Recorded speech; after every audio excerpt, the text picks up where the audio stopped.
What's up, everybody? Zoodiac Games here, back again with Mr. Patrick Jones. Fun fact, he and I were team captains for 3v3s today. We split up Weenie Hut into 2 different teams for 3v3s. Yep. He led his team with our Dragon Duelist and Waleed, who will be in a previous profile.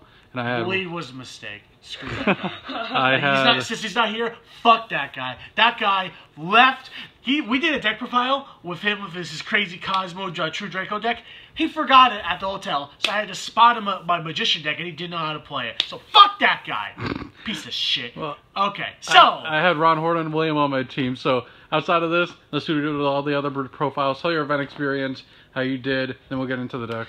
Okay, so for all our loyal... Good luck, man. Someone go get that. For all our loyal followers that were watching this from day one, I did a deck profile on DVDs that got me the invitation to the World Championship qualifier. And I said in that deck profile that 1, I was going to take DDD stats, and 2, the deck profile would be over an hour long. Now, I'm going to be a little pussy and back out on that because I didn't take DDDs. Because little did I know Zoodiac existed.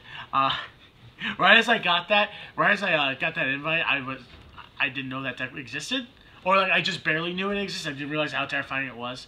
So yeah, and also about the hour-long thing. Let me tell you guys, in an alternate universe where I got top 4, man, it was crazy. Like we went on like 3 hours, and I just went on my entire backstory, like the entire life leading up to this. My flight to Chicago, how that went, all my round opponents, my story about how I was cloned by Jeff and Billy, so I can go, no, not Jeff and Billy, Jeff and Patrick, so that I can like go win Nats for them, all this cool shit. Be 3 hours long, and then at the very end, I would do the deck profile. Actually, I think at some point in that deck profile, I would play a video of me watching me getting the deck profile of the DVDs where I got my invite and just like talking about all my shitty deck choices and all that stuff. But sadly, I did not get top 4, so that's really not that interesting because the entire joke would be the deck profile would be at the end of the video. So all these people fishing for like the top 4 or like the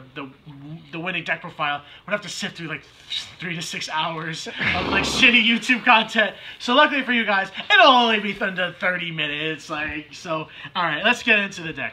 Also, here's my shitty political hot take. I like this mat. This mat is actually nice. I forgot my World Championship mat in the car on the way here. So they just give you this mat, and apparently entry into this event is just free. And you just get this mat. And I didn't get the dice because my plane was delayed 3 times, so I couldn't make it time for pre-registration.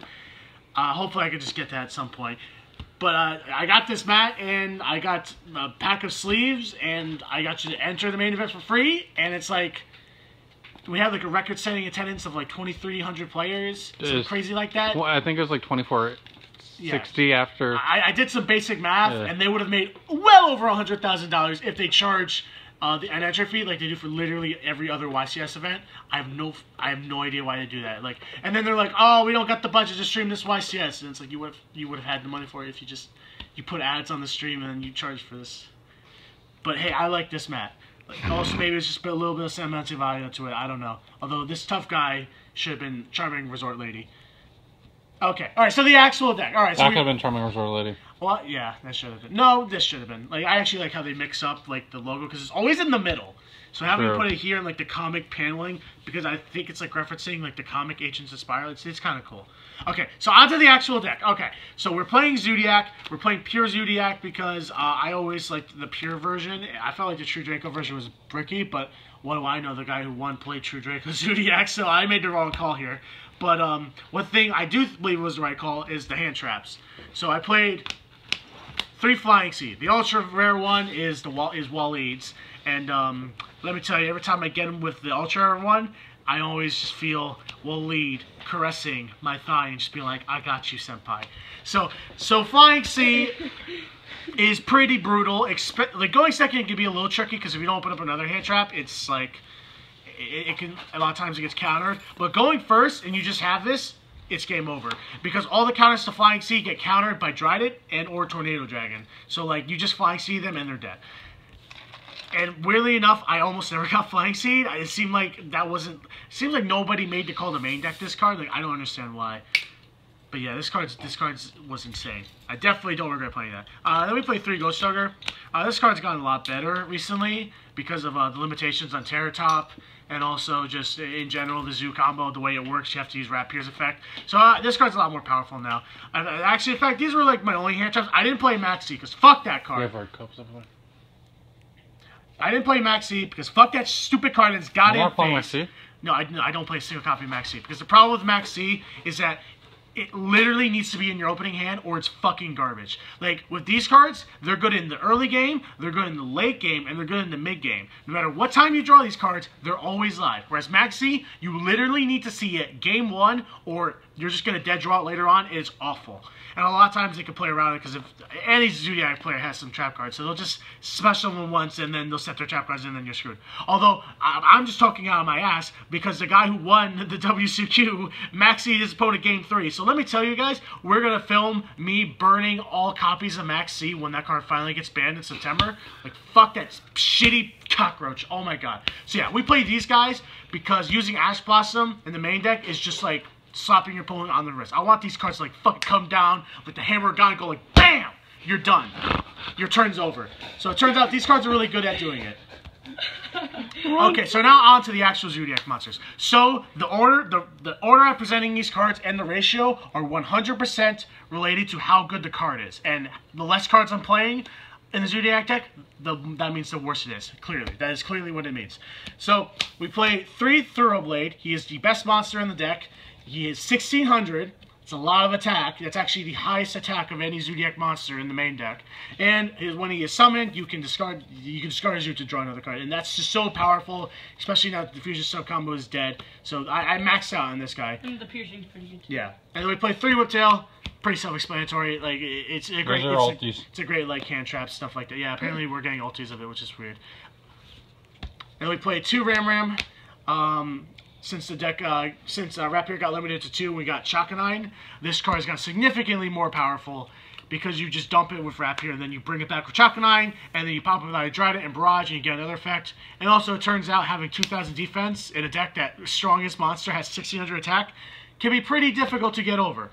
Also, one thing I learned at this event, which is very important, is that if your opponent uses Whiptail and just destroys the monster by battle and destroys Ram at battle, even though it got banished, it will not trigger its effect at all, which I originally thought would still trigger its effect, because if it got destroyed by battle, it would just get destroyed by battle and then get banished. But apparently not, and the head judge ruled it too, so don't think I didn't appeal it. So this card's actually even better than what I originally thought. So yeah, like we played 2 though, because like compared to like these guys, like you want 3 of those because they're like starter cards, and this one's mostly a combo piece, and like late game you kind of want it. And then for the worst monster of the deck, we play 2 Rapier. So I used to play 3 Rapier, but I felt like he was kind of cloggy because you would just draw multiple Rapiers and then you just special summon from hand, and that's just so neg.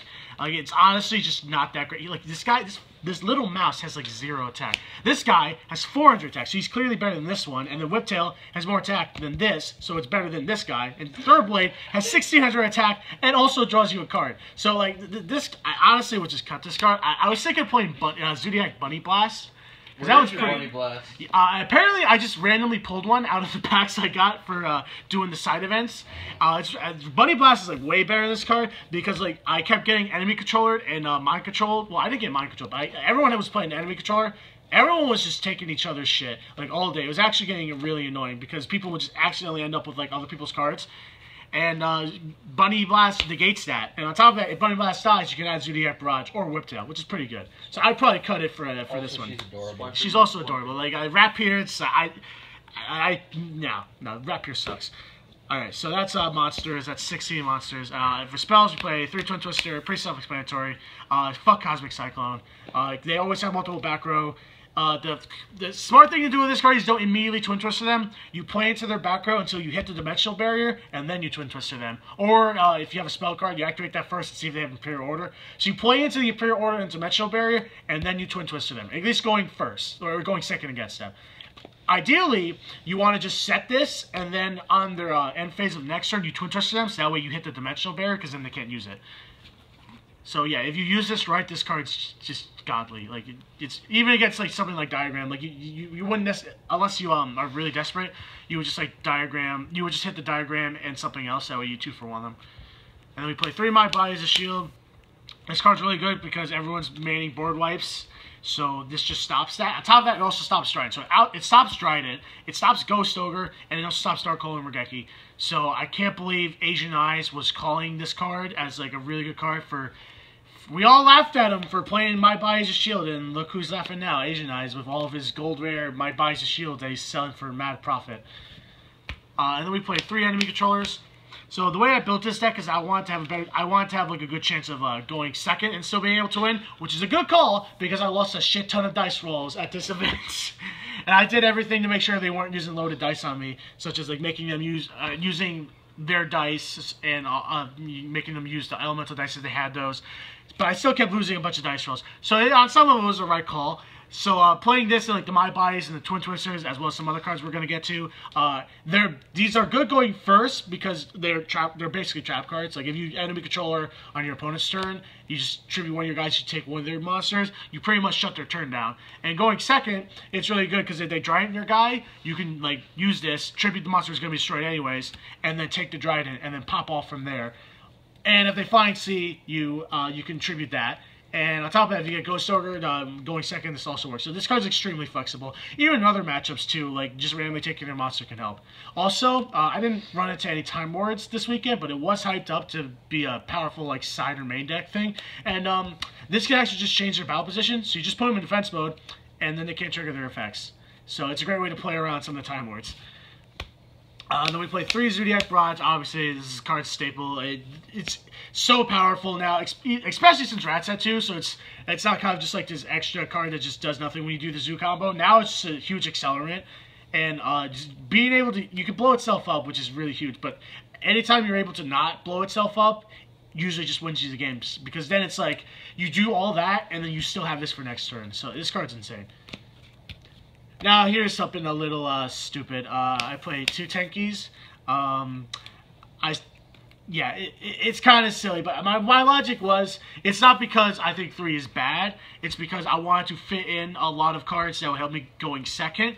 And my theory is, if I'm playing over 40, then like all my hand traps just get significantly weaker. Because at that point, it's like, I wouldn't be drawing them as much, and you need to draw them as much. And thankfully for me, I drew that Flying Sea like it was my goddamn job. It was really good. I drew it a lot. I think there was only one duelist I played against, which was one of my losses that I was able to counter both times. So I cut Tenki down to 2, mainly just to make room for stuff. It's not because 2 Tenki is the way to go. And honestly, if I could probably find some room for some of this shit, I'd probably just play 3. So honestly, I should probably just play 3. And I played 2 Desires because I need to cut something to make room for 40. And it turns out when people tell you I only play 2 Desires because drawing multiples suck, I drew 2 Desires once, and these were like the only copies in my deck. So it literally still happened to play 2. The only way for that shit to not happen is to only play 1. So don't listen to anyone's bullshit. Just play 3. I should have just played 3 this in Tenki. I don't know. I could have made it work. I played 1 Soul Charge. I never saw it. I played 1 Regeki. I keep saying fuck Regeki all the time, but this is like the one time Regeki's been good to me, because I actually saw it quite a bit this event, and I think my round 1 opponent, I was going back and forth, and I was being a little, I don't know how well I'll do at this event, and then I fucking drew Regeki, game 3, off the top, and I blasted his fucking ass all the way to table 1000. I was like, yes, kick the shit out of this guy, yeah, this card's awesome. It's probably getting banned. I don't know. It should be. I hope. And it's pretty broken, this format. Then I play 1 Book of Moon. It fills a similar role to My Bodies of Shield, an enemy controller in which it outs Trident going second, and going first, it's a trap card that can disrupt the opponent. And I play 1 Mind Control. It's like enemy controller, except it's free, which is pretty good. They can kind of play around it by using Trident, but you just play into the Trident first and then you do it, so it's still pretty good. Honestly, I kind of wanted to Tekken Brain Control, because people were bringing back Ram a lot off the Chakanine, and just being able to like Brain Control and take the Ram, or just to be able to take the Ram and then like go off of that, or if you Dimensional Barrier them before they make an XYZ, and then you just Brain Control their guy, like that would actually be a pretty good play. So I should have tested Brain Control, but honestly, it was hard to play test for this event because the format just kept changing all the way up until like the last second. And on top of that, like there's a huge card that would define the entire event that we all thought was for sure was going to be in Battles of Legend, and then like a week before the event, we find out it's not in there. So it's like, how the hell am I supposed to play test this format when Konami won't tell us when these cards come out? So and for traps, so we play 2-dimensional barrier. Probably should have been 3. Yeah, it should have been 3. And then 1 Torrential Tribute and 1 Zoodiac combo. I was playing 3 combo, and then I went down to 2 combo, and now I'm at 1 combo, and honestly, I don't know what the right number is. I feel like 3's too cloggy. I like 2, but then I always want the 3rd, and then 1 I never see. But if I play 3, then I run into this issue of, if I can't make the Zoodiac XYZ, it's completely dead. Like, if I, unless I have like a Thoroughblade or something. So this card can be dead if I have multiples. But like, I want more, so I don't know what the right number is. Everyone just keeps running 1, so I'm assuming that's the right number, but I don't know. I mean, there's got to be something, because it's also really good as like a trap card. It's basically Horn of the Phantom Beast to go back to Fire Fist format, because it basically draws you a card and it kills whatever monster your guy's battling. And it's just a great surprise trap card. I like this card a lot. I probably should have play tested it more.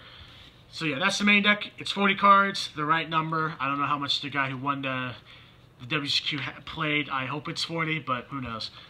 It have to be 40, because how the hell you drew that back to game 3? Like, goddamn. Alright, so extra deck. We play 3 Dryadents. This is very important because it's literally the best monster in the game. It probably will ever be created. I mean, the Zoodiac archetype props up. Like, the Zoodiac archetype as a whole is extremely powerful, but Dryadent is just like, just kind of crazy for what you get for like literally 1 card. So obviously we play 3 of the best monster in the game. And then we play 3 Chakanines, and then we play 3 Broad Bulls. So I feel like Chakanine is actually the most important 3 of in the deck, because late game, Broad Bull is usually dead, because I only play 10 Zoo monsters, which is quite a fair amount. But you do run, like, late game, the scenario where you would make a 3rd Broad Bull rarely comes up.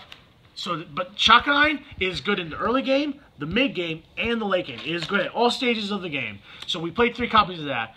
So I don't know about 3 Broad Bull, but my theory was I go with 3 Broad Bull because in case it comes up, I'll need the 3rd one. And worst case scenario, like if I'm really running low on resources and I need to, because you need filler XYZs in the Zoodiac deck. Because outside of Rapier, you want your guys to have like attack power, so you can't like just detach like the Thoroughblade or the Whiptail or the Ram for the effects of these guys, because then they'll lose their attacks. You want to preserve their attack, so in order to do that, you need filler XYZs. So the theory of the 3rd Broad Bull is that sometimes the 3rd will come up, but realistically, worst case scenario, you use it as a filler XYZ to go into the 3rd Chakanine, and maybe like the 2nd Tiger Motor, which we also play 2 of, so we could power up our guys late game.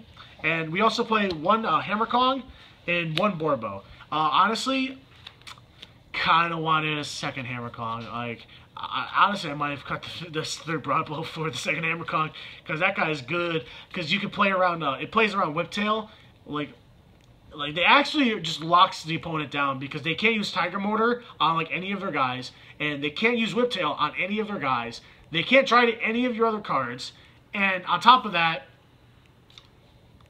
Kong is never wrong. Like, the card's actually just really good, and I probably needed a 2nd one, because obviously you make the 1st one as a filler XYZ, but like sometimes you'll just be in a game state in like turn 3 or something, or if you just immediately make the 2nd Hammer Kong, like they can't target your shit, and that's actually just really huge. Especially when you're going against like Masterpiece, if you can make this first, and then like make a really powerful Zoodiac XYZ, that's how you play around it, if game 1 at least. And we played the 1 Borbo because sometimes you can't attack your opponent directly for game. It didn't come up at this event, but in playtesting, being able to just Borbo them is really effective. Especially when you Flying C them, because then you can just go straight across the board and just attack them through Flying C, and just keep the Flying C, and then make the Dryadent in defense mode, so they can't just crash into it, which is actually really, really cool. But that didn't come up at this event. And then we played the 1 Augusta Emerald. Honestly, maybe a 2nd one would have been needed, because I only played 1 because before I was playing multiple copies of Zoodiac Combo, and since I cut it to 1, I probably needed more. I don't know. But I also played 1 Tornado Dragon. This guy was a beast. I'm so glad TCG finally gave us a good exclusive card for once, because this card is amazing.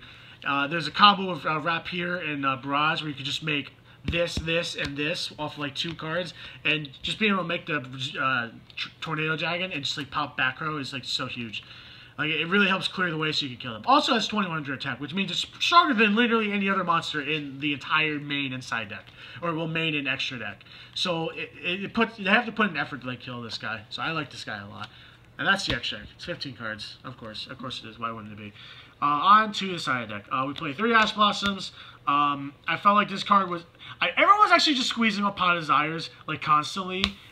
During the main event. I really wish I had this card. So maybe I actually should have just played Ash Blossom in the main deck. But the theory was that this card just slaps the opponent on the wrist. And during the main Zoo combo, this card does nothing. And since Pure Zoo is going to be more popular than the True Draco Zoo, and it's literally just going to be Pure Zoo, which on some level was a good call because I literally played, out of my 7 rounds that I was still in the contention for, I played like 6 Pure Zoo decks.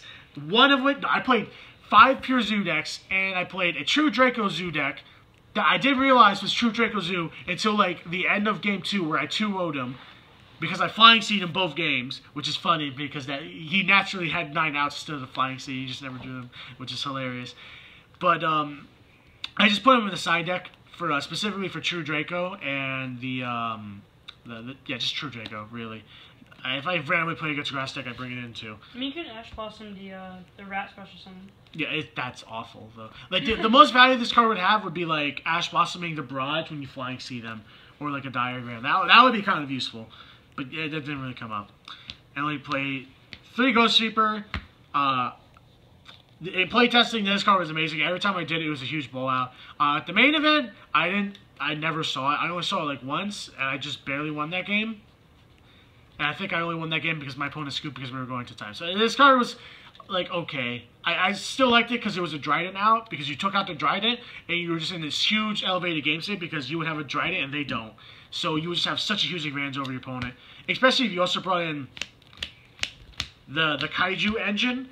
Like, if you have a Kaiju, like, if you just have, like, one of these guys on the board, like, say if you Kaiju summon them, or you have 2 Kaiju, you drew 2 Kaijus, and then you Ghost Reaper them, which, okay, to be fair, kind of hard to do because you need to draw both of these, but if you did have a Kaiju on your side of the field and you took out the Trident, it's actually just amazing because then they can't kill this guy because they can't Kaiju it and they can't Trident it. So it's actually just really difficult for them to like kill like a 3300 attack monster. So it's actually pretty nice. Then we played 2 anti-spells and the 1 Imperial Order. I was playing 3 anti-spells. I was actually maining the Imperial Order.